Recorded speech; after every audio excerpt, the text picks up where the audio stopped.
KBC में दिखने वाला बच्चा बदतमीज था, कॉन्फिडेंट था, ओवर कॉन्फिडेंट था या कुछ और था? यह सवाल फिलहाल इंटरनेट पर भरा पड़ा है। क्योंकि केबीसी में एक बच्चा पहुंचता है जिसका अंदाज कुछ लोगों को बेबाक लगता है, तो कई ऐसे हैं जो उसे बदतमीजी मानते हैं।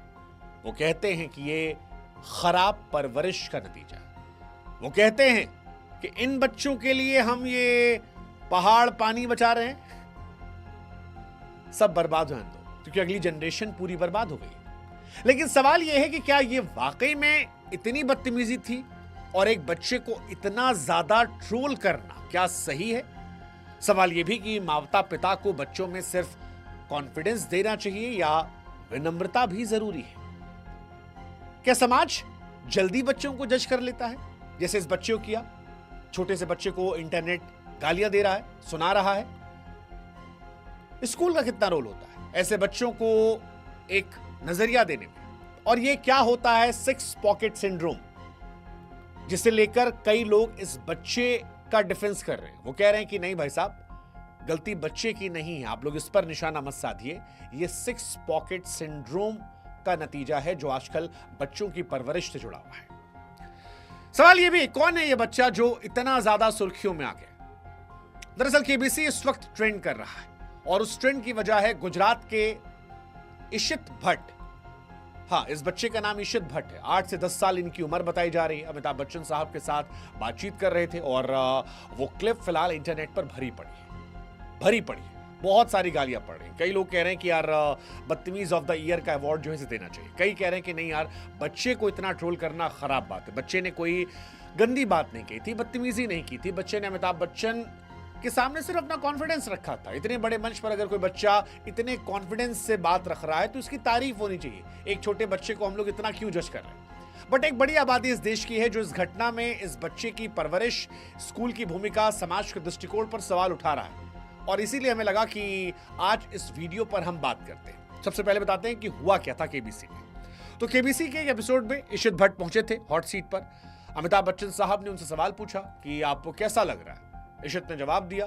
वो तेज था, फुल ऑफ कॉन्फिडेंस था, लेकिन जो अंदाज था, जो टोन थी, जो स्टाइल था, वो कई लोगों को डिसरिस्पेक्टफुल लगा। शुरू में वो कूल लग रहा था। 1 सवाल, 2 सवाल, 3 सवाल।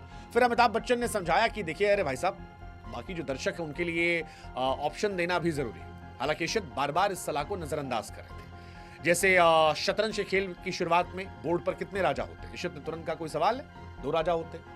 अब कईयों को ये मजेदार लगा, कुछ को लगा कि यार ये तो अहंकारी है। फिर 3-4 सवाल के बाद जब 5वां सवाल आया, थोड़ा सा उनका कॉन्फिडेंस हिला। सवाल था कि वाल्मीकि रामायण के प्रथम कांड का नाम क्या है? इस बार उन्होंने ऑप्शन मांगे। अमिताभ बच्चन साहब ने भी थोड़ी सी मौज काटी। अब ये फन बैंटर के तौर पर भी देखा सकता था कि बच्चन साहब भी बच्चे बन गए। बच्चा जो है वो काफी कॉन्फिडेंट था और बच्चन साहब के सामने वो बड़े मजबूती था। लेकिन यहां पर बच्चे ने गलत जवाब दे दिया। कहा कि अयोध्या कांड, जबकि सही जवाब था बालकांड। और इसी के चलते इशित जो है वो खेल से बाहर हुए बिना राशि के। लेकिन यहीं से सोशल मीडिया पर बवाल मच गया। कईयों ने कहा कि भैया सही हुआ, इतने कॉन्फिडेंस बाद ऐसा होना चाहिए। कईयों ने वही वाली बात की, कौन बचा रहा है इन बच्चों के लिए? ग्लेशियर वेशियर डूब जाने दो, नदियां खराब हो जाने दो, पेड़ कट जाने दो, इनके लिए क्या बचा कर रखोगे?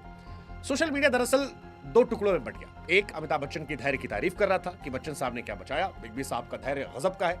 कईयों ने कहा कि ऐसे बच्चों को चमाट लगाना चाहिए था, जिंदगी भर याद रखते। कईयों ने इनके माता पिता पर कहा कि माता पिता ने इनको परवरिश खराब की है, विनम्रता नहीं सिखाई है, ऐसे अहंकारी बच्चे हैं, 1 भी रुपया न जीतना इनके लिए सबक है। केबीसी में अमिताभ बच्चन के सामने बैठे बच्चे को जब ट्रोल किया जा रहा था तो कई लोग सामने आए और उन्होंने कहा कि आप इस बच्चे को इतनी गालियां क्यों दे रहे हैं? इसमें गलती बच्ची की नहीं है, स्कूल की नहीं है, माता पिता परिवार की है। स्कूल का जिक्र इसलिए हो रहा है क्योंकि एक जमाना था जब स्कूल में पिटाई पड़ती थी, डांट पड़ती थी। आज के टाइम में स्कूल के हालात बदल गए। आप बच्चों को डांट नहीं सकते, पीट नहीं सकते, आप बच्चों में डर पैदा नहीं कर सकते। और अगर आप करने की कोशिश करेंगे तो माँ बाप शिकायत करेंगे, टीचर की नौकरी चली जाएगी। पहले टीचर मारते थे, पीटते थे, डर होता था तो एक डिसिप्लिन भी आता था। अब ऐसा नहीं होता। इसीलिए कईयों ने कहा कि इसके लिए दोषी सिर्फ पिता और परिवार है। कैसे? 6 सिंड्रोम हम आपको समझा देते हैं। 6 पॉकेट सिंड्रोम एक ऐसा शब्द है जो उन बच्चों के लिए इस्तेमाल किया जाता है जिन्हें माता पिता और दादा दादी, नाना नानी से बहुत प्यार मिलता है। जैसे आजकल, पहले था कि हम दो हमारे दो, आजकल दो कॉन्सेप्ट खत्म हो गए, एक बच्चा पैदा होता है। तो एक बच्चा मान लिया पैदा हुआ तो नाना नानी है, दादा दादी है, उनके एक बच्चे थे, एक का लड़का एक का लड़की, दो की शादी हो गई, तो नाना नानी दो, दादा दादी दो, चार, और माता पिता छह लोग मिलकर एक बच्चे से प्यार कर रहे हैं, दिन भर उसे प्यार कर, उसकी सारी बातें मान रहे हैं। कई शहरों में कई ऐसे बच्चे ऐसे माहौल में पलते हैं जहां पर छह लोग एक बच्चे की इच्छा पूरी कर रहे हैं, तो उसकी सारी इच्छाएं पूरी होती है। उसे लड़ना झगड़ना पीटना आता है, आत्मविश्वास अति आत्मविश्वास में तब्दील होता है, कभी कभी अहंकार और हकदारी भावनाओं में तब्दील होता है। और इसीलिए कई लोग कह रहे हैं कि इशित का यह अंदाज इसका नतीजा हो सकता है, क्योंकि एक बच्चा जो घर में हमेशा तारीफ और प्रोत्साहन पा रहा है, उसे लग सकता है कि वो हर जगह सही है।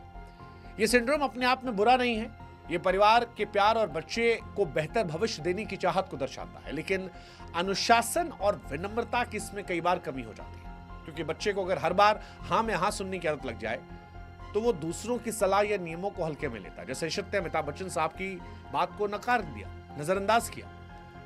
हालांकि ये सिंड्रोम निडर आत्मविश्वासी ही बनाता है और जो दिखाई पड़ा इशित में। लेकिन फिर यही सवाल है कि जिम्मेदारी किसकी, माता पिता, स्कूल हमने लॉजिक दे दिया कि अब वहां स्कूल के हाथ में कुछ है नहीं, माता पिता भी जा रहा है, तो इसलिए कईयों को लग रहा है कि इशित के मामले में माता पिता की गलती है, विनम्रता और सम्मान सिखाना था।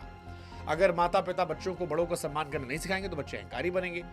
शिष्टाचार अनुशासन अब स्कूल के हाथ में पूरी तरह नहीं रहा।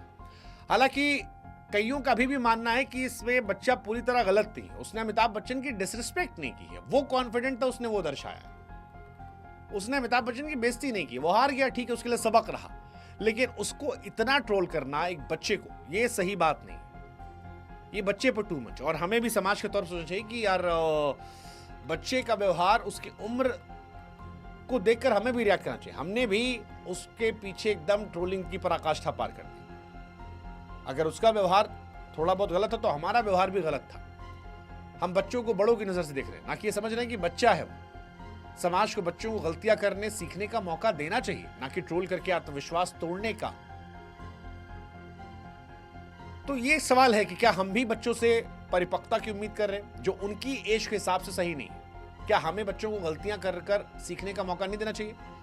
खैर, इशित की कहानी हमें दो सच्चाई सिखाती है, एक आत्मविश्वास ताकत है लेकिन विनम्रता आधार। उनका बेबाक अंदाज तारीफ के काबिल है, लेकिन फिर भी कुछ असम्मानजनक शायद नजरअंदाज करने की वजह से अमिताभ बच्चन साहब की बात को, फिर भी एक बच्चे के पल भर के व्यवहार के लिए उसकी परवरिश, उसके माता पिता, स्कूल, बच्चे को ट्रोल करना, क्या ये सही है?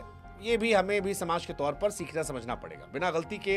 हालांकि कईयों का मानना है कि एक दो झापड़ से इंसान सीख जाता है, लेकिन ठीक है, अब वो भी इसको लेकर एक अलग चर्चा है। लेकिन कुल मिलाकर यही कि असफलता भी कई बार हमें विनम्र और मजबूत बनाती है। इशित की कहानी ना तो बदतमीज बच्चे की है, ना ही खराब परवरिश की। ये कहानी है कि बुद्धिमत्ता जब सबसे ज्यादा चमकती है तो ठीक है, कई बार गलतियां हो जाती हैं, हम सब के लिए भी एक सबक के तौर पर है। उम्मीद करते हैं बच्चा सीखेगा, बेहतर होगा और भविष्य